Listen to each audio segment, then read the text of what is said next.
64 gigs of RAM, a GTX Titan XP, a 1 terabyte 850 Pro SSD, and a 700 watt SFXL power supply. This is about as fully loaded, worst case scenario a configuration as you can possibly get, and to be very clear, will not be representative of what most people will be running.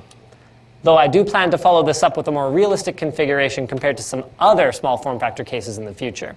But let's start with a baseline reading here for our torture configuration. So with the chassis mounted vertically and the panels off to represent how this hardware should behave on an open bench, the CPU throttles already. It was pretty hot that day, but GPU boost clocks look pretty good. With the panels on, GPU clock speeds do fall and chassis temperatures are very toasty, especially around back where the GPU exhaust is located. Bear in mind that this is all on auto with independent synthetic tests running on the CPU and GPU, so under a more gaming-like realistic load and with some tuning of the GPU's fan profile, allowing it to ramp up higher than default, I was actually able to generate these results. Pretty darn impressive.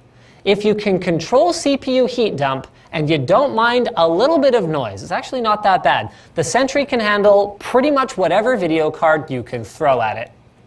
Flipping the chassis horizontally does hamper its abilities somewhat, making the GPU fan work a little over 10% harder right off the bat. And I would strongly recommend the vertical orientation with the stand with high-end hardware. Which is all fine and good for components that have fans, but what about the system components that don't have their own active cooling? Well, here the story gets a little bit less happy, though not impossible to solve. My SSD ran at 62 degrees on the surface of the drive, mounted near the video card, so I'd strongly recommend using the alternate mount that's next to the GPU intake that was pointed out to me by the Dr. Zaber guys. But more alarming than that, my RAM chips and motherboard chipset were well over 70 degrees each. This isn't instant death territory, but it's hotter than I think a lot of people would be comfortable with. So bottom line, I wouldn't recommend my configuration here, but a more sensible config with a flower-style CPU cooler like Intel's box cooler would absolutely rock in this baby because it would help the RAM and the motherboard stay quite a bit cooler. I mean, as long as you're not running multiple synthetic loads, you may still be okay anyway. Even an open-air style ACX 2.0 cooler 980 Ti generated better gaming results, surprisingly, than a blower-style reference card, at the cost of CPU temps, however, and when not using the GPU. And a 6950X 10-core managed to stay turboed up, encoding video full-bore in Adobe Media Encoder if I wasn't doing anything with the GPU. I think they're going to sell a lot of these, although it remains to be seen what exactly the small production run pricing is going to look like. Speaking of outlandish prices, have you ever looked at your cell phone bill and gone, I mean, yeah, there's a lot of stuff included with this, but I'm paying a lot of money and I don't actually use half of it? Well, if you have, then maybe check out Ting, the mobile carrier that's focused on customer service and customer satisfaction first. You will not speak to a robot if you call Ting, and the best part about it is that you pay only for what you use, with the average Ting bill coming in at only $23 a month per device. But don't take my word for it. Head over to linus.ting.com and check out their savings calculator.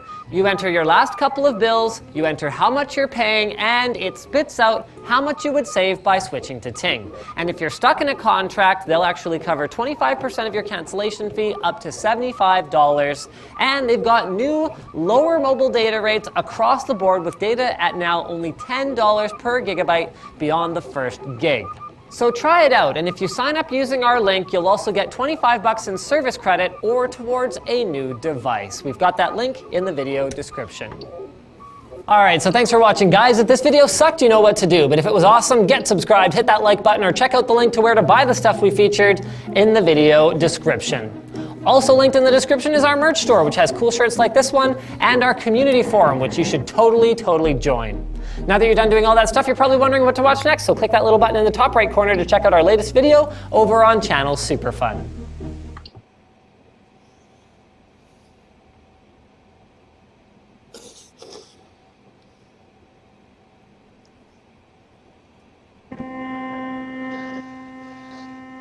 I think the Sager NP9873 might be the worst gaming laptop I've ever encountered. What makes me say that, you might ask? Well, for one thing, there's almost nothing about it that qualifies it to be called a laptop at all. The CPU and the 2 video cards in SLI are full performance desktop parts. I mean, really, it's more like a portable... I mean, really, it's more like a portable desktop with a screen attached to it and a battery and a touchpad, and okay, it's a laptop, but it's unlike any laptop I've ever seen. Let's take a closer look at it.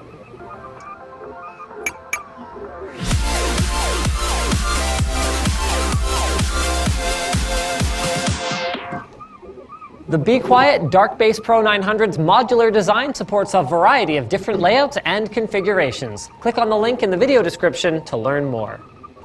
So not everything about the NP9873 is actually new. It's very similar, at least externally, in many respects to the Sager NP9870 that I checked out a little while ago here. Let's take a quick look. It rocks a 17-inch display backed by a relatively tasteful LED lighting effect in either 1080p 120Hz or 4K 60Hz G-Sync IPS flavors. Out of those two, I opted for the 120Hz, and I'm actually happy with the extra fluidity, though I think a 75Hz 1080p G-Sync option would be swell. The bottom is basically all ventilation. The reason for that is pretty obvious if you consider the kind of heat, figuratively and literally, that this baby is packing. And I/O is pretty similar looking, but with a couple of key upgrades. On the left is dual LAN, 3 USB 3 5GB ports, and 5.1 audio with a dedicated mic port. At the back is another USB 3 and an HDMI 2.0 port this time around, a welcome addition. And on the right, to go along with the last USB 3, SD card reader, and dual mini DP 1.3 ports, is 2 Thunderbolt 3 USB 3.1 10GB ports. This baby is loaded for bear. The keyboard is still decidedly average though, and doesn't seem to have been modified much. It's accurate and comfortable enough, but given this is nearly a 2-inch thick laptop, I don't think a longer travel distance or a more tactile feel would have been that much to ask for. And the touchpad works well enough that it didn't bother me at all, but the fingerprint scanner was pretty hit or miss for me, making Windows Hello more work than just using a pin. All right, now then, let's crack this puppy open and... No, wait! There's another outside change we missed. What's he talking about? The NP9873's box is heavy partially because it contains a big-ass heavy laptop, but also because it contains not one, but 2 330-watt power bricks with a dual brick adapter.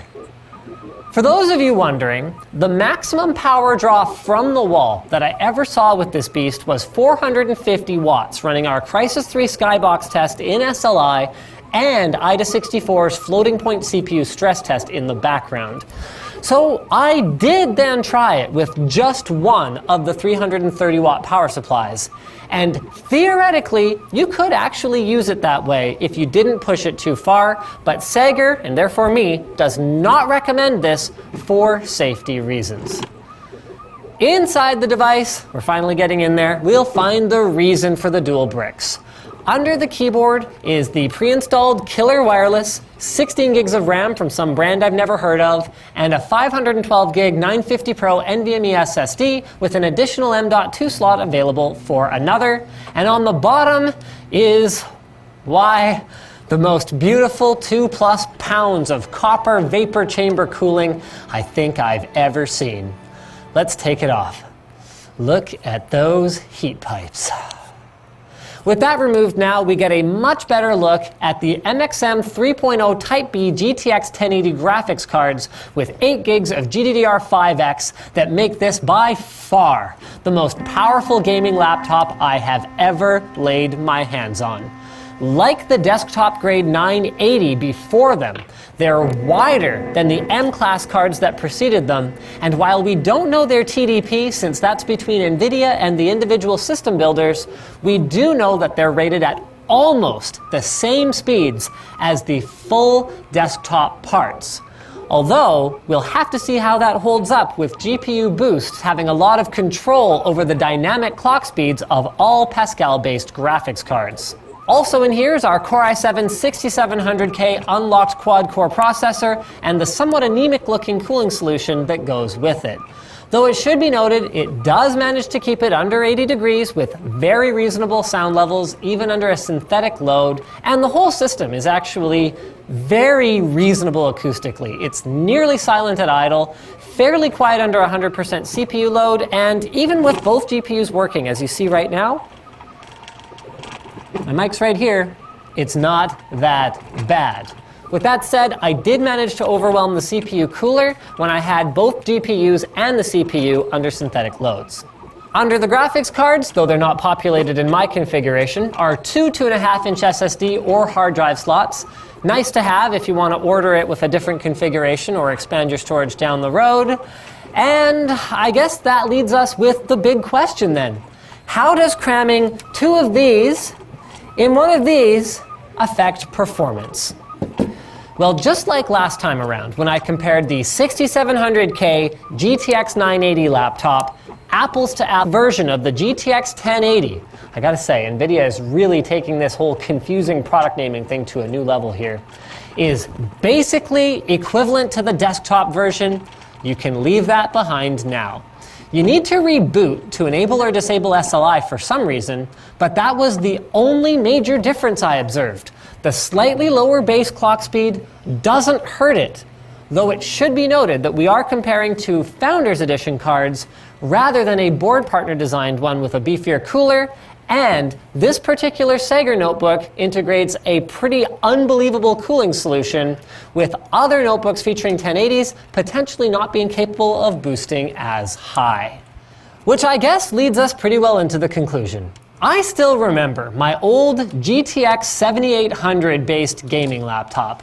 The thing was a turd with terrible battery life and frankly, very mediocre performance compared to desktop GPUs at the time. And while some things never change, don't expect to be gaming for long at the park with your 12-pound beast here.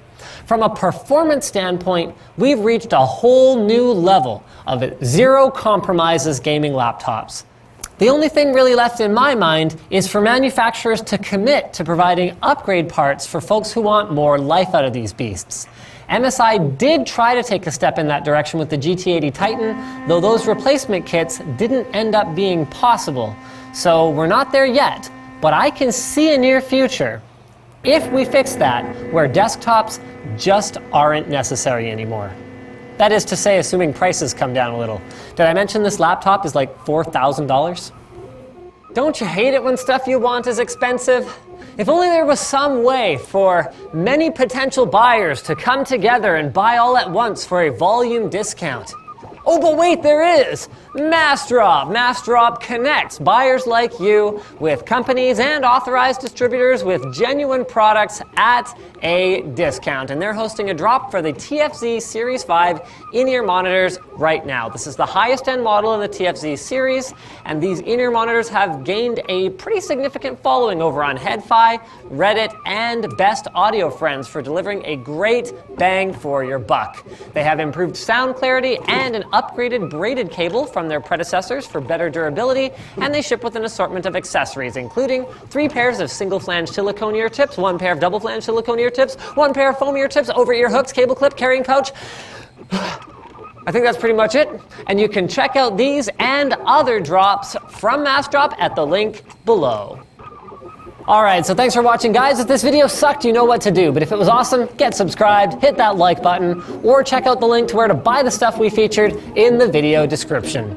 Also linked in the description is our merch store, which has cool shirts like this one, and our community forum, which you should totally join. Now that you're done doing all that stuff, you're probably wondering what to watch next, so click that little button in the top right corner to check out our latest video over on Channel Superfun.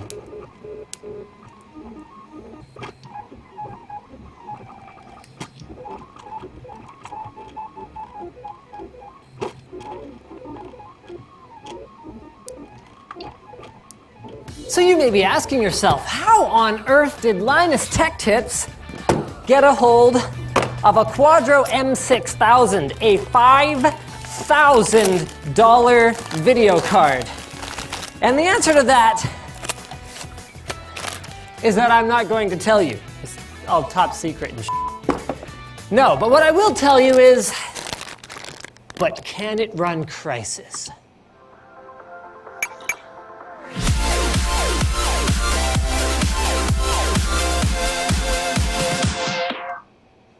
Intel's Skull Canyon NUC features a 6th generation Core i7 processor and Thunderbolt 3. You can learn more at the link in the video description. But before I answer the age-old question, let's see if we can't figure out exactly what makes a $5,000 graphics card so freaking special-tastic. I mean, it's got a GM200 Maxwell architecture GPU on it. So you can't see it, it's on the other side, but you go ahead and try, good for you. That's, like your effort over there. It's got 3072 CUDA cores, it's clocked at somewhere around 1 gigahertz, a little lower on the base, a little higher on the boost. It's got, ooh, look at this. 4 DisplayPort outputs, so you can have 4 4K displays running off it at the same time. Also, there's lonely old DVI up there. That can also run VGA if you're into that sort of thing, although I don't think too many people running $5,000 graphics cards can't afford a monitor that was made in the last 10 years. In terms of, okay, you got SLI and sync connectors, as well as a stereo connector if you work in stereo 3D content, so that's pretty cool. And this is really exciting, boom! The power connector is a single 8-pin on the back of the card. Oh, over there, yes, on the back of the card, my friends, which I guess is important if you're mounting it in a rack mount case where there isn't always clearance for power connectors that come out the side, like is popular on desktop models. The more you know. But hold on a second, Linus. All of that sounds awfully similar to the Titan X, a graphics card that costs $4,000 less. I mean, okay, there's an HDMI port instead of DisplayPort, and like, it's got an extra power connector on a different spot, but this one has like LEDs and What makes this better?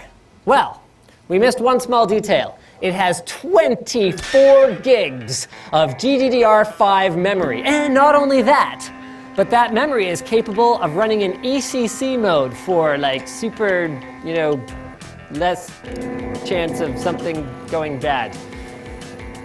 Let's put it on a bench. Angels singing? Nothing. Fine.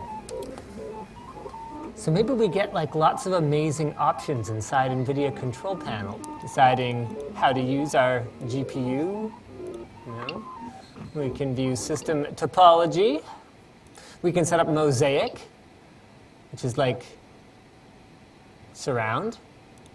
And we have a dedicated tab for changing the ECC state. Hard to make this exciting. Let's run a game. I'm methodically getting very high right now. Whatever, I didn't change anything. Screw off. Let's do the Crysis benchmark. So the benchmark's over. Prepare to be amazed and awed. And I'm talking like, ah, not like, ah.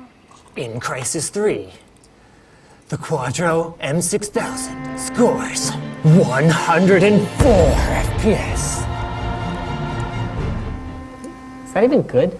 So we're back at it with the Titan X, and I have to confess, this feels like a very similar experience. Okay, moment of truth time. 105.5 FPS. Well, okay then.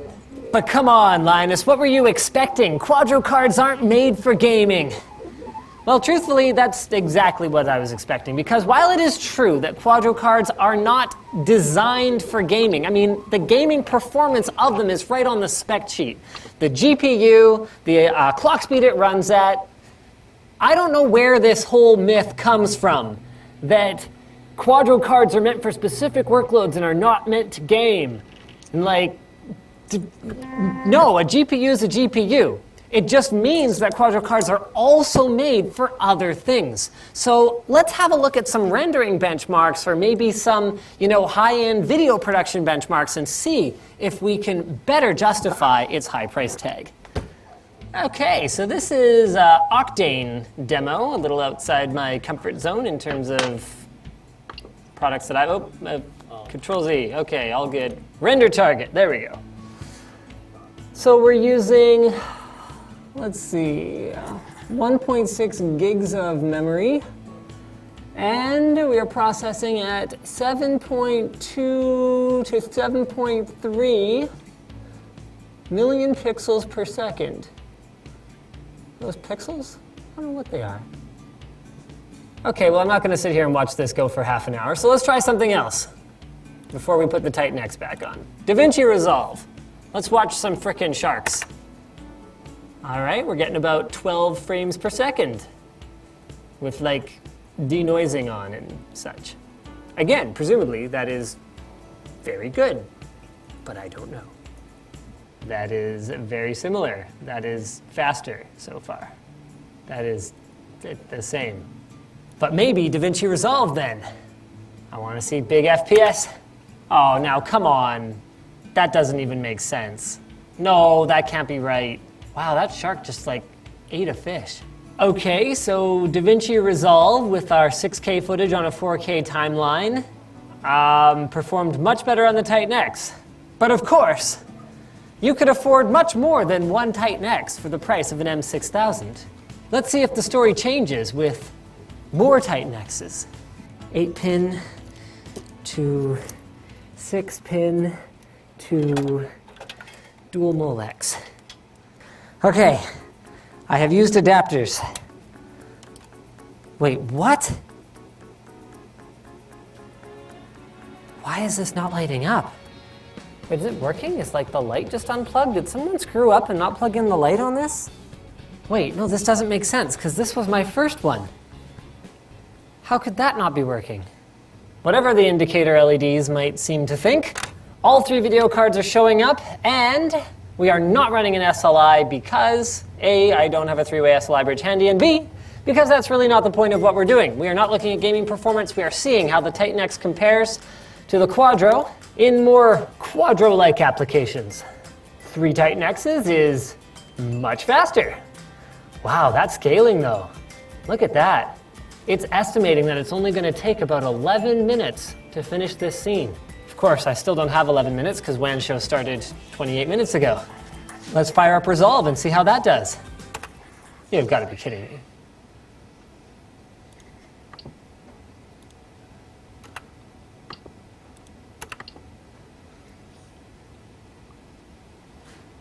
Oh, I think that would have worked. I think we had all 3 GPUs engaged, but we just triggered overcurrent protection. I mean, the truth of the matter is that none of this really affects the conclusion anyway. Why does the Quadro M6000 cost $5,000? In the olden days, I would have told you that it's for its FP64 double precision compute performance, because prior to the M series, that would have actually been true. It performed more like a Tesla in that regard. But these days, it actually performs just like a GeForce there too, with 1/32 of the performance of what you can expect in FP32 computation. So if you were, say for example, doing financial analysis or some kind of physical modeling, you wouldn't choose one of these either. No, my friends, the Quadro M6000, the reason that NVIDIA and PNY both refused to send one to me, even though I explained that I was going to explain all this, that they're not for general consumers, they're not for gaming, in fact, they're not even for this, the purpose of these is simple. If you need to render scenes that require more than the amount of memory that you'll find on a consumer-grade graphics card, you will need to buy one of these. So let's say, for example, you're Pixar, or you're working on the Angry Birds movie, or whatever the case may be.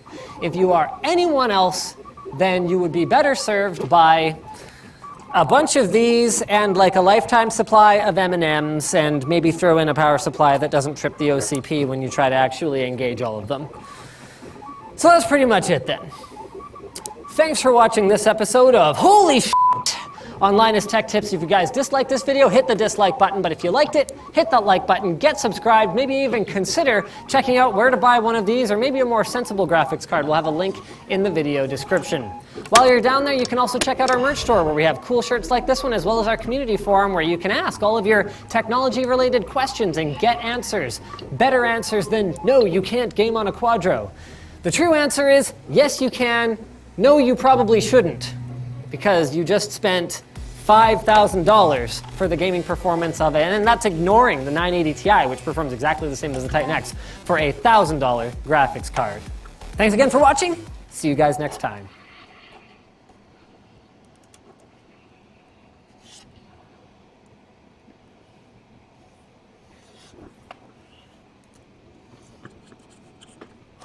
Intel's desktop CPU lineup contains at least, depending how you divide them up, 6 distinct segments with a total of nearly 3 dozen processors ranging all the way from under $50 to around $1,700 US.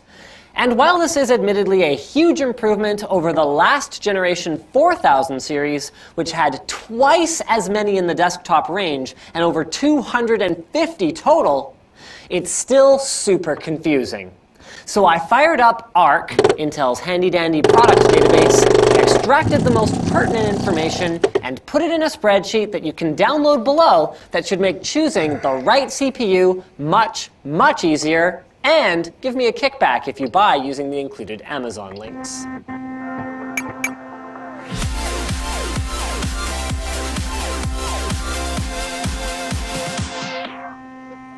TunnelBear is the simple VPN app that makes it easy to browse privately and enjoy a more open internet. To try TunnelBear for free, check out the link in the video description. TLDR. If you're building on the cheap, a Pentium G4400 dual core at around $60 is your best bet. Because if you were willing to spend $92 for the G4520's marginal speed improvement, the Core i3-6100 is worth the extra $25 more thanks to its higher clock speed and hyperthreading. From there, if you're a heavier multitasker or a light content creator, the whole non-T Core i5 lineup makes a fair amount of sense, with the Core i5-6500 coming in strongest in my mind thanks to its 19% base clock advantage over the 6400 for only a 10% price premium. If I was going to spring for an i5-6600, personally I'd pay the extra 20 or so for the K variant.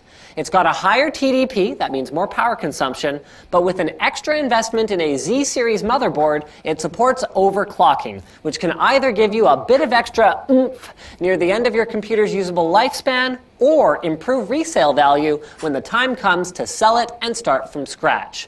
This is basically as high as I'd go for a pure gaming machine. For aspiring content creators, let's say gamers who also stream or edit together their gameplays for later upload to YouTube, the Core i7-6700K takes everything that's good about the 6600K and adds hyperthreading, more cache, and the highest base and boost clocks across Intel's entire current generation lineup. And you can find links to all of these processors in the video description. Okay. So the TLDR's over, kids. Let's see how we got there. I'm going to start with the easy way. Weed out products that have 0 customer reviews. A given SKU can have more reviews for a number of reasons. Sometimes it's because the people who buy them have invested very heavily and feel compelled to shout from the treetops, especially to each other, about how justified they were in doing so. Though the psychology of consumer behavior is far beyond the scope of this video. But the most common reason is that someone else out there has already done the grunt work research to determine that, for example, the Core i3-6100 at $117 makes more sense than the i3-6300 at $138 with its barely higher clock speed, extra 1 meg of cache, and marginally faster onboard graphics. There are exceptions to this, but some solid indicators, aside from reviews, are adequate stock and properly filled out product information pages and photos. not to mention the availability of a box version directly from Intel. Though, for a specialty, let's say a super low power consumption build, you might not be able to avoid non-box, that is to say tray or OEM parts. The Core i5-6400T from the T low power series is a standout here as a 35-watt true quad core at 2.2 to 2.8 gigahertz for $170. Though we can see that the comparison here is somewhat unfair, because real-world pricing of similar chips like the 6500T is way off of Intel's suggested price on Arc. This is pretty normal on these niche SKUs though, and yet another reason to gravitate towards the higher volume chips that every retailer and their dog is competing hard to sell, so that they not only sell the CPU, but also all the other accessories that go with it. In fact, for these high volume items, it's not uncommon to see them going for even less than Intel's MSRP on sale. Now let's go deeper. You've probably noticed Xeon processors sprinkled in with the Core branded consumer ones. I included those in my spreadsheet for the sake of completeness, but in a nutshell, Xeons at the same specs, in the same socket, perform identically to desktop chips and differ from consumer CPUs primarily in their ability to use ECC error-correcting memory, which you can learn more about here. Most 1000 series Xeons can even actually run, unofficially though, in the same consumer LGA 1151 motherboards as everything else that I've talked about so far. So if you find one you like, you can do that. Though please note that ECC memory support depends on the motherboard chipset too, so you'd lose some of the benefit that you're usually paying extra for in that case. Moving up higher than the 6700K means we're getting into two different territories here, both of which require moving up to the big boy pants socket LGA 2011-3. Prosumer and professional use, where dramatically reducing project times with more processing cores will improve productivity and therefore profit, or because I can land, where, often knowing what they're doing, enthusiast consumers will drop obscene amounts of money knowing that they aren't getting a good value. Let's try to cover both of them. All 2011-3 processors require a $50 to $100 more expensive motherboard, but they support more PCI Express lanes and quad channel versus dual channel memory, though this is of dubious value to the typical gamer. With Core branded products and 1000 series Xeon EPs limited to one CPU on a motherboard, 2000 series Xeon EPs bumping that up to 2 CPUs on a motherboard, and EX class Xeons capable of running 4 CPUs on a single motherboard, though you'll pay a significant premium for that feature. In the Core range, the i7-6800K stands out to me. It comes with 28 PCIe lanes, so two-way SLI, the highest we recommend, is all good. You get 94% of the clock speed at 73% of the price compared to the 6850K, which also boasts 40 PCIe lanes if you're an expansion fiend. And like the rest of the HEDT, or high-end desktop Core i7s, it supports overclocking, meaning that the clock and architectural disadvantage versus the 6700K that comes with being based on the slower updated server workstation platform are a little more palatable given the reasonable $100 premium for 50% more processing cores. It's got 6 of them. The rest of the 2011-3 Core i7s seem to be priced more like high clock speed, high power consumption Xeon SKUs. The 6850K and the 6900K hold their own pretty well against the very similar E5-1650 and E5-1660 if you want to trade ECC support for overclocking. But as for the 10-core 6950X Extreme Edition, while it enjoys a significant max turbo boost clock speed advantage over the entire Xeon range, with a couple exceptions including this weird quad core that I wouldn't recommend over a lower priced LGA 1151 model, it doesn't make as much sense to me as the similarly priced E5-2680 V4. I mean, if you need 10 cores, wouldn't you also benefit from 14? And probably ECC? Because that's the basic process for choosing a Xeon. In theory, clock speed times the physical cores and total logical cores provided by hyperthreading technology, which you can learn more about here, where applicable for multi-threaded workloads like CPU-based video encoding or 3D modeling and scientific number crunching, will give you total performance, sort of. And you'll need to weigh that then against your sensitivity to high power consumption and high price. Though again, it isn't quite that simple. The base clock is not necessarily representative of the speed at which the chip will actually operate, and neither is the boost for that matter. This handy chart that I found for current generation Xeon EP processors reveals that in heavy AVX loads, the 14-core 2690 V4 costs 20% more than a 14-core 2680 V4 and appears to enjoy a 10% clock speed advantage, but in actuality only runs 7% faster with up to 6 cores boosted and only 3.5% faster with all 14. Furthermore, for workstation use, virtualization, that technology that allowed me to have 10 gamers running off of a single computer here, or bursty, single-threaded application use, games love high-performance cores, high boost clocks can be as important as many cores, if not more so, as our comparison between the 6700K quad core, which costs $350, and the 6950X 10 core, which costs $1,700, demonstrated, with the 6700K being a clearly superior gaming chip due to its higher peak clock speed. I'll have that chart linked below as well. Which leads us to two more things. I haven't touched on some specialized features like trusted execution technology. If you need that, your decision is pretty simple. Buy one of the few SKUs that supports it. And finally, it almost never makes sense to buy a last generation CPU brand new. Clearance deals do happen, but they're rare because Intel usually carefully manages supply in their distribution channels, so basically nothing is left by the time the new ones start hitting shelves, usually at the same price for something slightly better than the old one. Second-hand chips, on the other hand, can be a steal. I'd take this aging 6-core for $200 at the time of writing and overclock the stuffing out of it over our current generation quad for certain workloads. But watch out! CPUs, especially older ones, generally outlast their motherboards by a considerable margin. So finding a compatible board at all, let alone one at a reasonable price with a somewhat up-to-date feature set, can make this approach less feasible. So then, have you made it this far and still feel lost?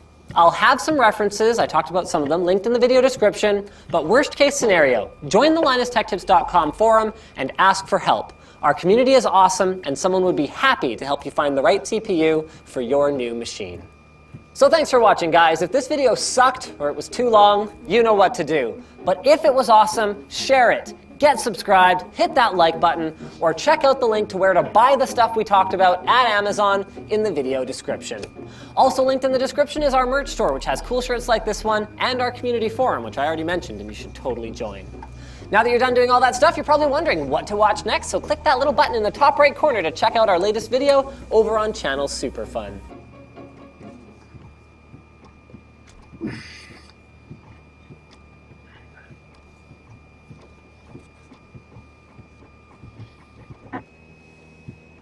So this is the place we're staying in Singapore with some of my wife's relatives. It's absolutely beautiful. We're talking parrot, teak wood stairs, just gorgeous interior. Actually, it was designed by the owner and then built on this lot here in Singapore. Everything about it is just amazing and beautiful, except for one thing. The Wi-Fi is awful. I was getting disconnections all over the place. I was getting slowdowns. I couldn't even send Hangouts messages half the time. So being me, I was like, okay, so what's your Wi-Fi solution? What's wrong with your internet? Because the speed test is fine. It's 50 down, about 8 up, which should be plenty for all of that stuff. And he shows it to me, and I go, oh, okay. So these guys are using the ISP-provided modem, switch, router, access point combo unit. The structure of this place is pure, like, foot-thick concrete, and then they've got a repeater down on the landing for the second story that is supposed to provide better coverage downstairs. Awful solution. So it's time for us to figure out some kind of a networking home makeover while we're staying here.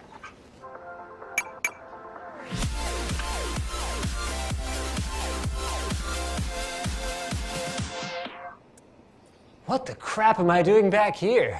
It's like I traveled through time to tell you guys that Intel's new 750 series SSDs utilize the NVMe standard, providing speeds never seen before on consumer storage drives. Click anywhere to learn more. All right, so we're here at the famous SimLim Square, where I'll be trying to find some better wireless gear and just kind of generally checking it out, because I've heard a lot of stuff about this place. Number one is that it's an awesome place to find pretty much anything electronics and computery, and number two is that it's a great place to get scammed, with everyone giving different sorts of advice. But apparently, Mobile 22 PTE Limited and Gadget Terminal PTE Limited have had a fair number of complaints as of the last period here, so I should watch out for those guys. Important notice. Yeah, let's head inside. They have everything here. That last place had like an entire rack of machetes. I wish they'd had this place when we lost our microphone in Taipei. I wonder if I need one of these. Probably not. So I think there's 5 or 6 stories. They got all kinds of fun stuff on the second floor. RC stuff, some more computery type stuff, and ladders. Lots of ladders. I guess if it's an entire, I mean, Singapore's what, 8 million people? So you're gonna have a third of the population of Canada all within driving distance of this place. What do you need online stores for? Whoa, look at this.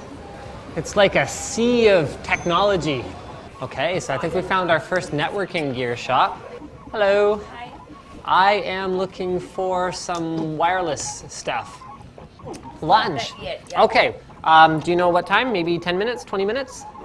About 30 minutes. About 20 minutes? Yes. All right, I will come back in 20 minutes. Okay. Okay. Hi. Yeah, I'm actually looking for, let's see. I think it would be about a 30-foot Ethernet cable, white. Oh, you only have bulk for white. But probably So the third floor looks like the place to be for getting the networking stuff we need. This is her shop, where I was told to ask them about the fasteners and white cables. Ah, that guy bringing everything. I need a 10-meter white Ethernet cable. no, only Cat 7. Only Cat 7. Okay, how much is that then? It's a little overkill. Oh, nice. It's like a flat one too. That's actually kind of awesome. $20 is a lot for a 10-meter Ethernet cable though. Okay, so another question for you. Do you have any fasteners, like adhesive, like sticky fasteners? Maybe you can make a payment. If this fits, I will buy this. Deal? Yep, still good. Okay, so I need, let's say, 3 packs of that. This one left one. Last one! You already made the sale, and now you don't have enough of them. Okay, well, Last one. okay. Left one box. How many are there in here? Oops, I spilled them all. 15? Okay, I'll make it work. So I want this and this. $28 for our Ethernet cable and our fasteners. All right, so let's head up to the 4th floor. Maybe we can find some more wireless stuff there before we head back to the shop on the 3rd floor. Wow, 3 laptop stores right in a row. More laptop stores. Hey, more laptop stores. Bet I'm not shopping for a laptop. All right, well these guys are more like my speed. I need a 128 gig SSD, and I need a 2 gig stick of DDR2. 99 for my SSD and 46 for my RAM. I think I can do better on the SSD, but I'm not sure about the RAM. Thank you. 2 gig stick of DDR2. $55. 55? To DDR3 cheap. Yeah. 4 GB. How about the 128 gig SSD? 105. 105? Memory World. 58. How about the SSD? 139. Looks like we're back to the first store. You guys win. Everyone else's price sucks. Okay. DDR2. Hello. 800. DDR2 800, perfect. Yeah, I come all the way here to buy computer hardware, right? You want to be in the video? 145, all right. Everyone else gave me really bad prices, maybe because I'm white. We got our RAM and SSD, but we still need our networking stuff.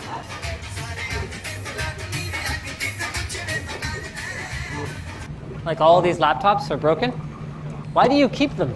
Just in case?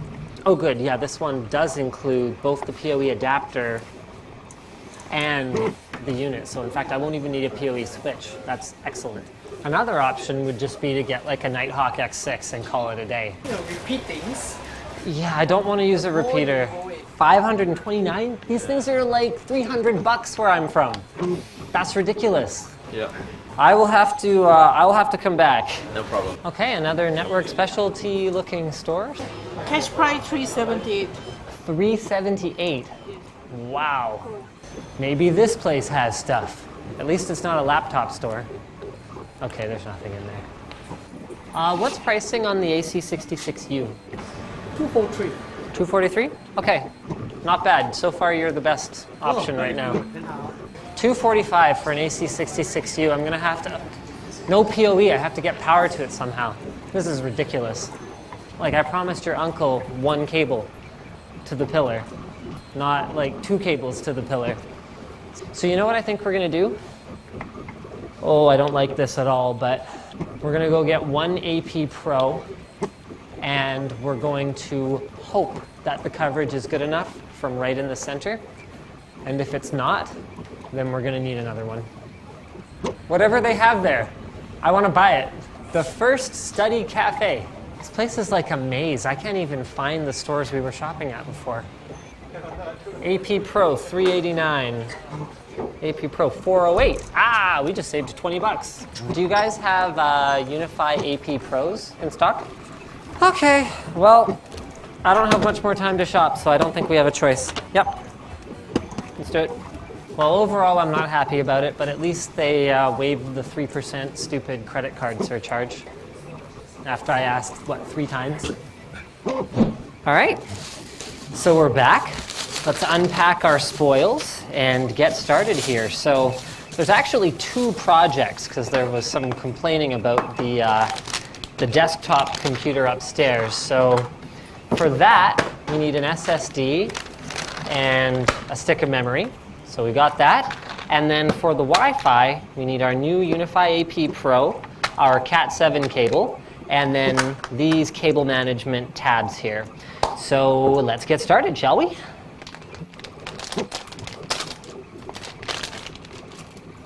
This is so not a Cat 7 cable.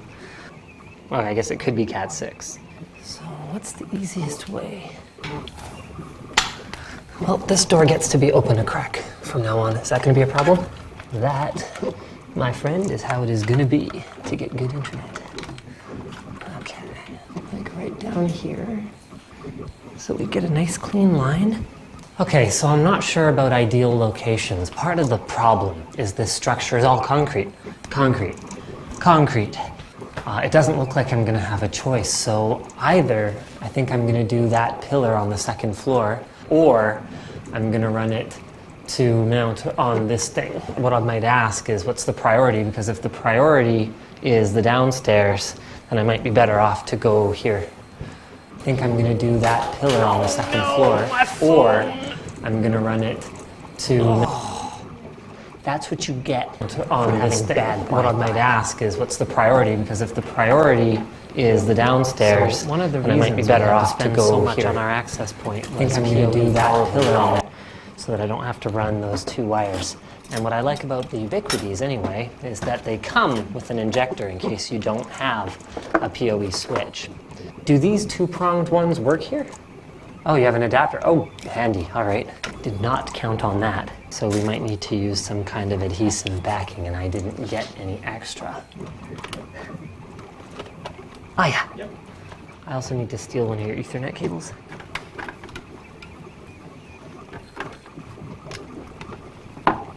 Okay. Now let's go plug this guy in. Oh, I'm sweating so much. Let's see if we got power. I might have to go switch those things around. I always get it wrong. Any light? Oh, there it goes. All right. Now we got to get the console fired up. Okay, so to configure the thing, we need to install the Ubiquiti controller software. So let's fire up this ancient Dell Optiplex 760. This is actually the computer I'll be upgrading, and get it set up. Once we've got the controller set up, it doesn't actually ever need to interact with the controller, so I'm not worried about that. We just need to get it set up the first time. Who says techs don't, work out? No wonder they want this computer upgraded. I can't even do anything in an internet browser. Even the mouse movement is slow. Oh my goodness. This computer needs more than just a new SSD and some RAM. The most up-to-date browser is like IE8 or something. All right, so per the usual, the Ubiquiti software, super easy to get set up. So all we've got to do now is manually set up our channels, manually set up our widths. During the setup wizard, I was able to set up the SSID and everything. So what's left now then is to have a look at the surrounding area. And you can see that this is why I thought it was so important to have 5 gigahertz, because actually from the outside, from the backyard, there's a bunch of stuff in here, stuff on channel 6, 7. Their old Wi-Fi was on channel 1. Actually, both the repeater and the original access point were on 1, so they're just talking over each other. But on 5 gigahertz, basically empty. So actually the only thing we can see right now is the one that I just put in. So we're going to go ahead and we're going to play around with positioning a little bit. We're going to make sure that from everywhere within the house we've got a decent signal. Then we're going to go ahead and set this baby up. All right, so here in the back corner we can see there's a couple on channel 36 from this neighbor, but our strength is still not that bad on 5 gigahertz. Naturally, this floor is all very good with the access point right in the middle. Even 5 gigahertz can punch through, one concrete wall okay. Actually, should be workable. All right, so way at the back is actually quite good. So we're gonna go ahead and we're gonna try actually running some speed tests in this position to see how it goes. Here at the back, you can see what I was talking about with 2.4 gigahertz being completely congested, and 5 gigahertz basically our best bet to not be completely interfering with absolutely everything else. Yeah, you won't be FaceTiming back here. Ooh, Russian girls.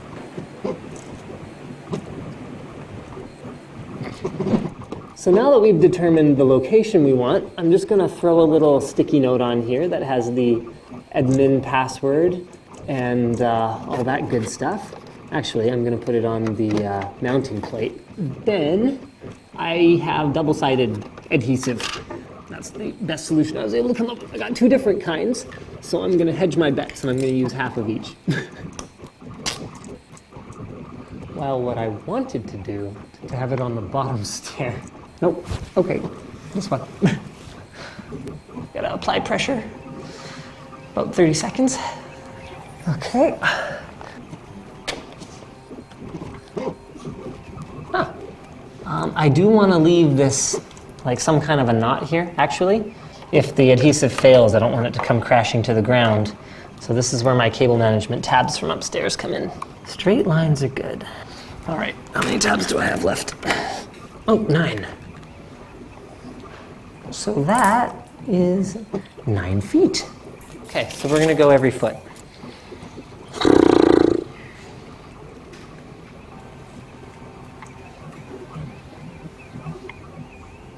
Okay, so I think we're done. Now, our connectivity up here is the only place in the house where it's really not as consistent as I'd like, not as good as I'd like, but I think we found a solution because it's only very rarely that someone is going to be using something like a phone up here. This is actually the worst performing device in the house for Wi-Fi. That laptop over there, that old laptop, gets 40 megabit from the position on this desk right here on our range network. So that's what we ended up doing. We made 2 SSIDs, speed and range. Speed can saturate the 100 megabit connection that we have here at this location from anywhere downstairs pretty much, and then range is able to, even on our worst case scenario device, give us about 5 to 10 megabit up here. Not too shabby. Then what we did was we reconfigured the existing access point as more of a failover. So we called this one attic. And so if range on a particular device is not working well up here, can connect directly to that one. Then we left the range extender downstairs, and with a little bit of repositioning, I'm able to get 20 megabit at the very bottom floor with that one, but we're just going to leave that unplugged unless our Ubiquiti access point fails or something like that. So now we have not only better speeds pretty much throughout the house, but we also have a failover system in the event that the access point dies or something like that. So not too shabby. Is it the ideal solution? No. What I wanted was a 24/7 controller running and 2 access points, one at the top, one at the bottom. Then I think I could get anywhere from 50 to 100 megabit anywhere on the property. That would have been great. We weren't able to do that because you know how things are. So this is not a bad solution overall. What madness is this? I'm back in the studio. Crunchyroll must have bent space and time to bring me back anyway. Crunchyroll is a site created by anime fans for anime fans. It has nothing to do with bending space or time. They offer the most current episodes of new shows straight from Japan, like Food Wars and Gintama, and they have a large collection of the most popular anime series like Naruto and One Piece. What's cool is that all the content on their site is professionally subtitled, and if you have a premium membership, which you can go to crunchyroll.com/Linus to try out for 30 days of unlimited free, completely ad-free. You get 1080p streaming as well as new shows from Japan within an hour of their premiere, and you can stream anywhere on a variety of devices like your phone, tablet, or game console. So once you've decided you like premium, you can continue for $6.95 a month. So head over to crunchyroll.com/Linus to try it out now. So guys, this has been a bit of a different format. Like it if you liked it, dislike it if you hated it. Leave a comment if your feelings are more complicated than that. As always, we have links in the video description where you can buy a cool t-shirt. Not like this one, like Linus Tech Tips. Linus Tech Tips one. You can give us a monthly contribution if you like our work. You can change your bookmark to Amazon to one with our affiliate code, so we get a small kickback whenever you buy access points or whatever else. And I think that's pretty much it. Thanks again for watching. Gig SSD. 105. 105. Memory World. Priority, because if the priority is the downstairs,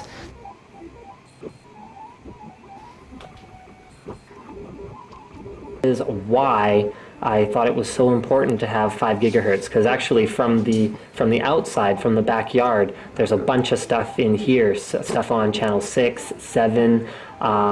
Their old Wi-Fi was on channel 1. Actually, both the repeater and the original access point were on 1, so they're just talking over each other.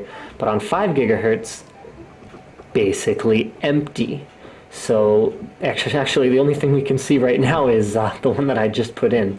So we're going to go ahead and we're going to play around with positioning a little bit. We're going to make sure that from everywhere within the house we've got a decent signal. Then we're going to go ahead and set this baby up.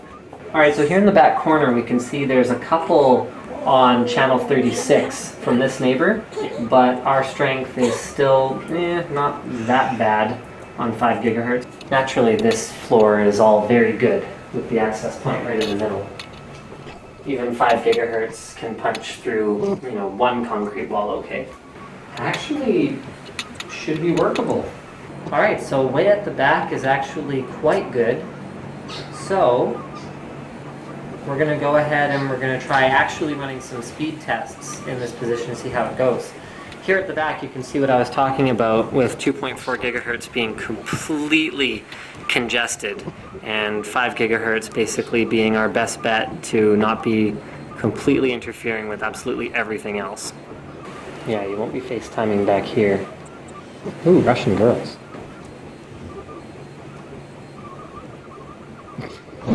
So now that we've determined the location we want, I'm just going to throw a little sticky note on here that has the admin password and all that good stuff. Actually, I'm going to put it on the mounting plate.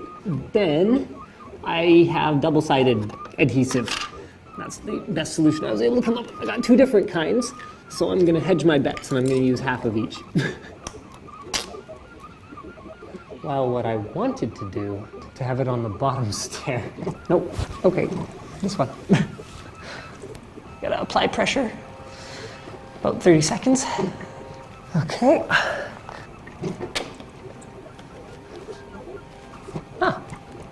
I do want to.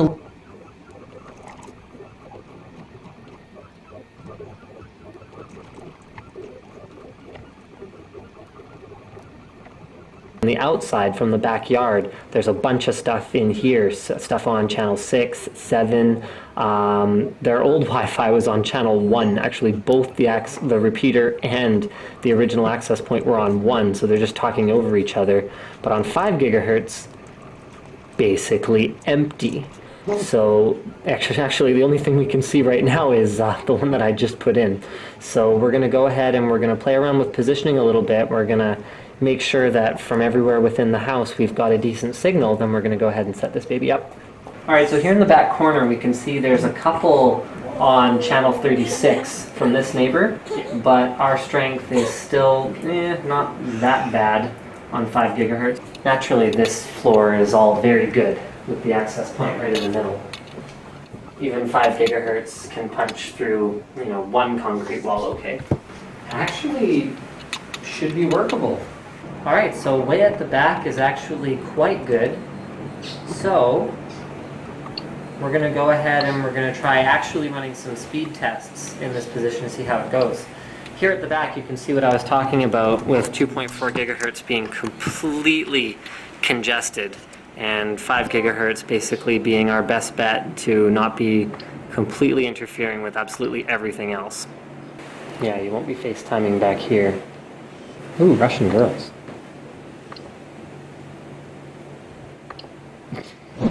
So now that we've determined the location we want, I'm just gonna throw a little sticky note on here that has the admin password and all that good stuff.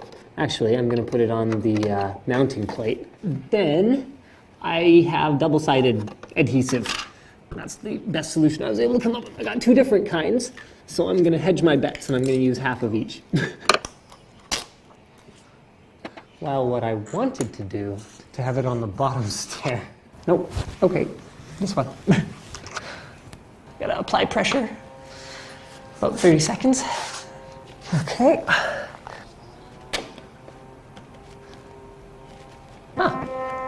I do want to leave this like some kind of a knot here, actually. If the adhesive fails, I don't want it to come crashing to the ground.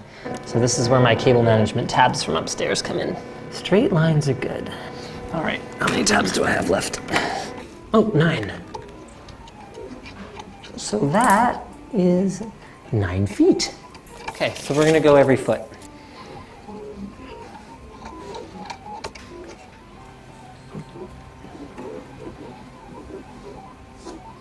Okay, so I think we're done.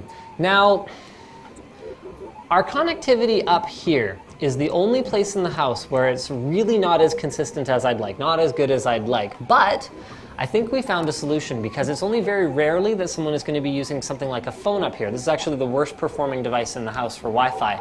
That laptop over there, that old laptop, gets 40 megabit from the position on this desk right here on our range network.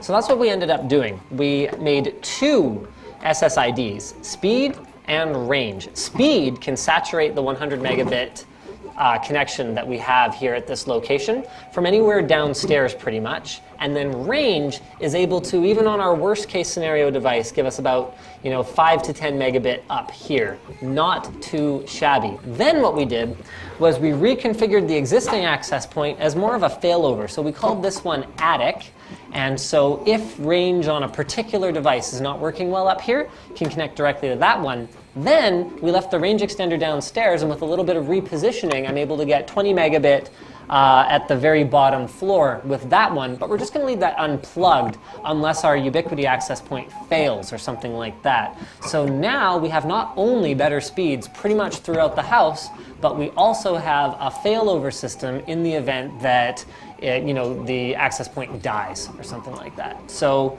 not too shabby. Is it the ideal solution? No.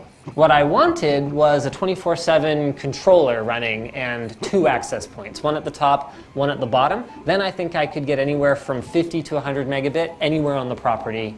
That would have been great. We weren't able to do that because you know how things are. So this is not a bad solution overall. What madness is this? I'm back in the studio. Crunchyroll must have bent space and time to bring me back anyway. Crunchyroll is a site created by anime fans for anime fans. It has nothing to do with bending space or time. They offer the most current episodes of new shows straight from Japan, like Food Wars and Gintama, and they have a large collection of the most popular anime series like Naruto and One Piece. What's cool is that all the content on their site is professionally subtitled, and if you have a premium membership, which you can go to crunchyroll.com/Linus to try out for 30 days of unlimited free, completely ad-free. You get 1080p streaming as well as new shows from Japan within an hour of their premiere, and you can stream anywhere on a variety of devices like your phone, tablet, or game console. So once you've decided you like premium, you can continue for $6.95 a month. So head over to crunchyroll.com/Linus to try it out now. So guys, this has been a bit of a different format. Like it if you liked it, dislike it if you hated it. Leave a comment if your feelings are more complicated than that. As always, we have links in the video description where you can buy a cool t-shirt. Not like this one, like Linus Tech Tips one. You can give us a monthly contribution if you like our work. You can change your bookmark to Amazon to one with our affiliate code, so we get a small kickback whenever you buy access points or whatever else. And I think that's pretty much it. Thanks again for watching. I already did that. Don't forget to subscribe.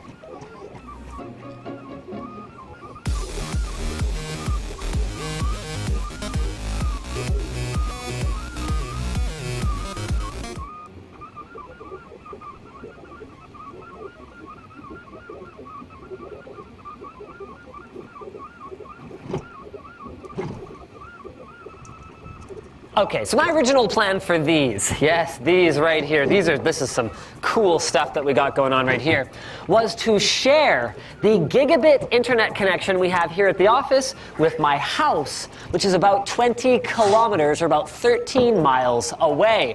Unfortunately, topography is a I would need a 60-meter antenna tower here at the office in order to achieve that. So, we are going back to square one with this video, and we are going to structure this as holy shit, episode 4. Yes, we are already on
Hey, it's Joel, the 3D printing nerd, and originally I was going to show you this fantastic Pokeball 3D print that I was going to do on my Raise 3D printer, and it turned out to be the most epic print failure I've ever had.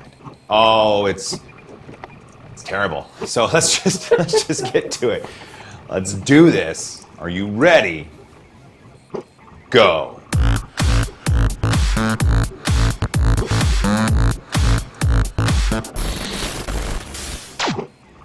Welcome back. So like I said, originally I had this fantastic Pokeball print. and it turned into a massive failure. And here's how it all started. My friend Jen and her two boys were up not too long ago to help me celebrate with my birthday party. And they wanted me to 3D print something. So of course I'm gonna 3D print things, and we found a model of a Pokeball. So I set it to print, and then the whole group of us went off and did something. And I came back, and it was just a terrible, horrible mess. Thankfully, I was printing and filming with my GoPro in a time lapse, so you get to see it. Oh, it's so good. Okay, are you ready? Time lapse.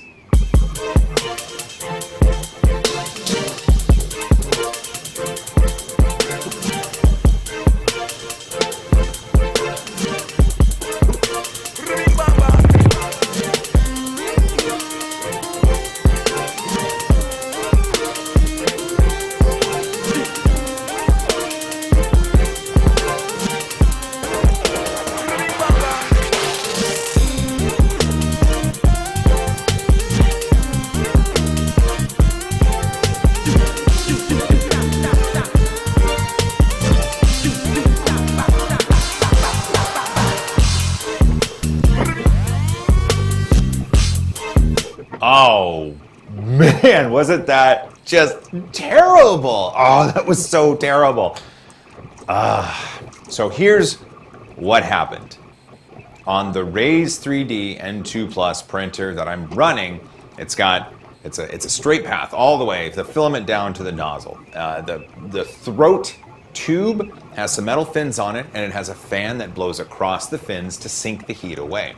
That way the filament, as it's going through the all-metal hot end, doesn't expand in the throat tube, and it hits the heater block and then extrudes out the nozzle. It's great. That's how it works. That's how the E3D nozzles work. That's how this nozzle works.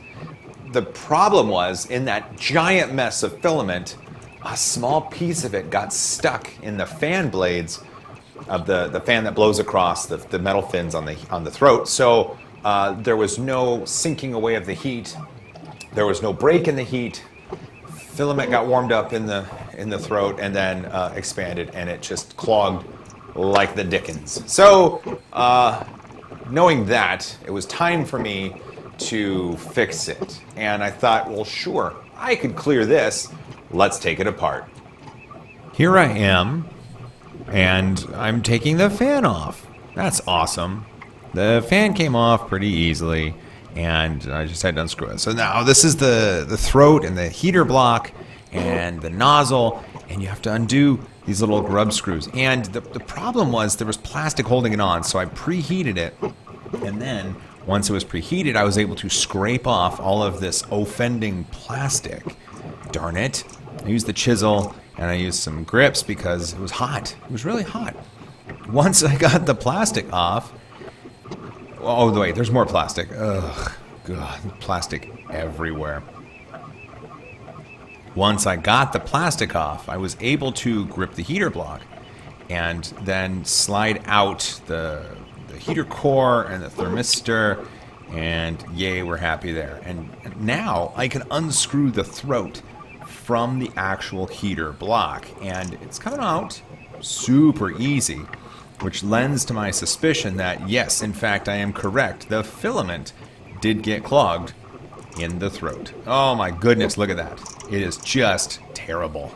Well, okay, so we got it apart, and I had my beautiful wife help me by applying flame to the throat, and then I heated up the poker stick, and I got the filament out. Great, we've unjammed the clog. Now it's just a matter of putting it back together. And this is why, I need to warn you, this is why you shouldn't do things to your printer when it's late and you're tired and you're not properly caffeinated, because that's when this happened. Yeah, I broke it. Oh, I broke it. So the throat tube itself has some threads on the end that screw into the heater block, and I turned it just a little too hard and it went snap. Oh, anyway, so it's broken.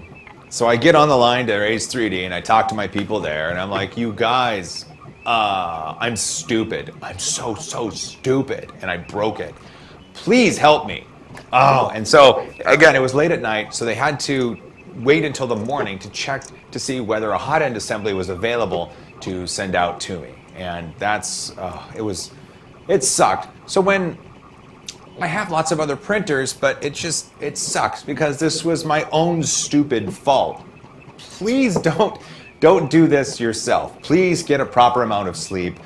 Please be properly caffeinated, and please don't do light operations when you're not able to brain correctly. I must say, the folks.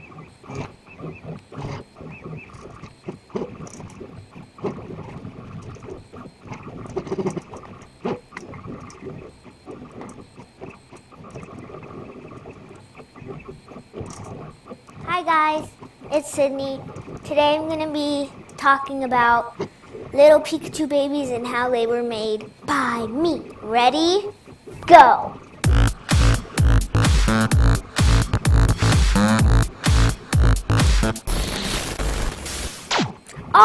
Welcome back.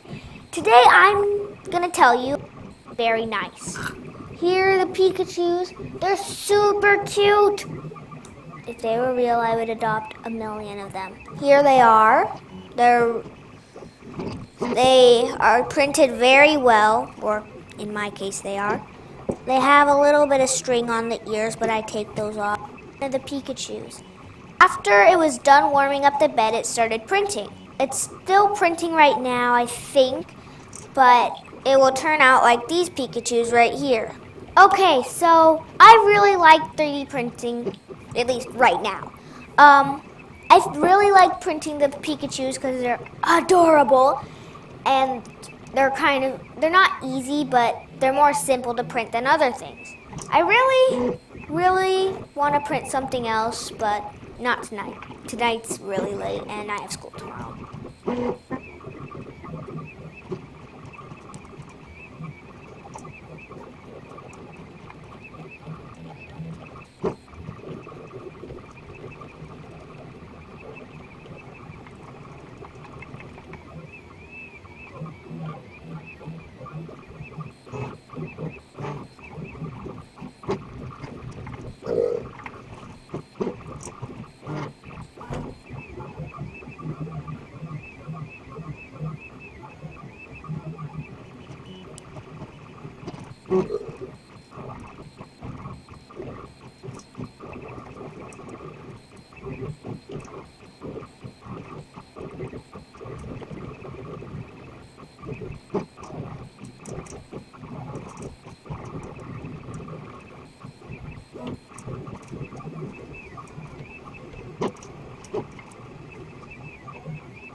No, no.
Hi, this is the next part of my mini NES guide series.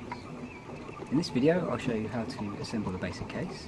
It'll be quite brief today, with full step-by-step pictures and instructions coming a bit later. There's a link down in the description to my Thingiverse where you can download and print all the case pieces for yourself.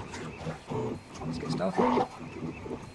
These are the two main case pieces. They print flat and quite easily, but there are some areas that need supporting just under here. Now in my model I included some optional supports. If you use them, the top shell will come off the print bed like this. You can see here, these pieces are just supporting that overhang. Now, they're meant to break off nice and easily, but you can use your own slicer support instead. But I made these this way, just so it gives you a nice flat surface for later on. Now the first thing you want to do is install the front switches. These are included in the electronics kit, but I can't show you that today because I haven't had the samples back yet. If you were to build them yourself though, you take this piece, this is the piece to mount the switches, and the switches here. And they need to be glued in first, so they pop in. But you glue them just to fix them in place, and then just offer it up to the case, find the right place, and make sure that the switches move nice and freely, and then you glue that in place. Before you mount the Raspberry Pi into the case, you would attach the USB extension cord. Now, again, I don't have one of those to show you, but basically you would plug into here and be wired up here. This USB would just fit into the slot there, and then the Raspberry Pi itself, you line up the ports at the back first, and should just sort of click into place there. Now it's held down by 4 screws, one in each corner, so I'll do that now.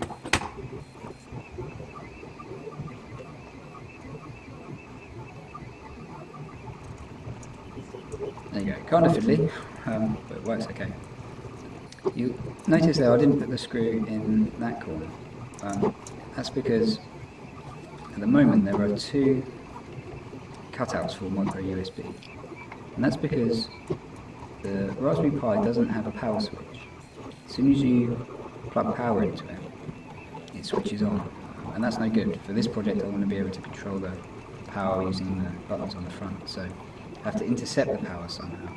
And the way I'm doing that is, if you buy a kit from me, then it comes with this micro USB port, and that will just fit in the back there, and that screws down, and then you would plug your micro USB power supply into the top port, and that will be controlled by the electronics in the kit. There is a little cover that I've included in the files that you can just glue over the port that you're not going to be using, or you can leave them both open. That doesn't matter really too much. Top shell has some areas there where the supports were need to be covered by trim. Focus there. There we go. So it comes with a piece like that, and that just glues in there, and that covers up the messy parts where the supports were broken away. The lid,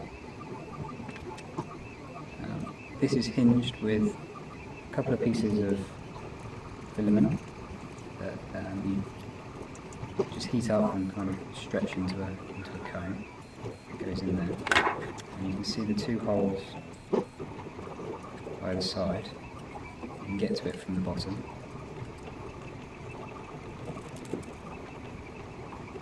Push the little piece through, and then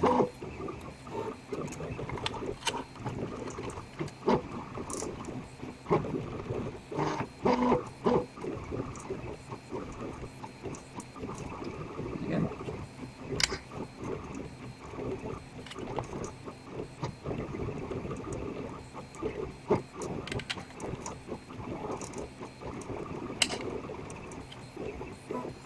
Take our glue, some super glue here,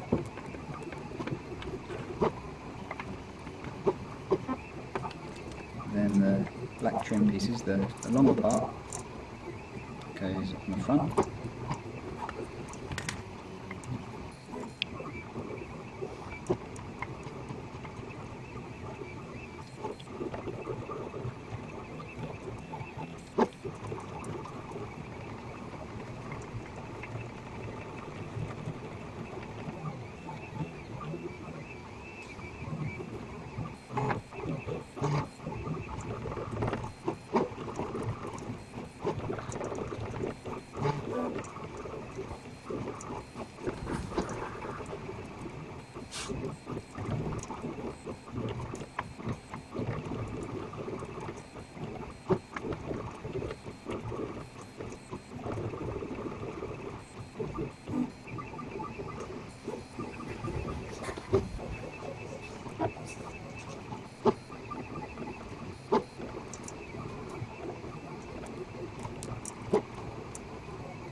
This scene can be enjoyed in virtual reality.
44 minutes.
Fuck.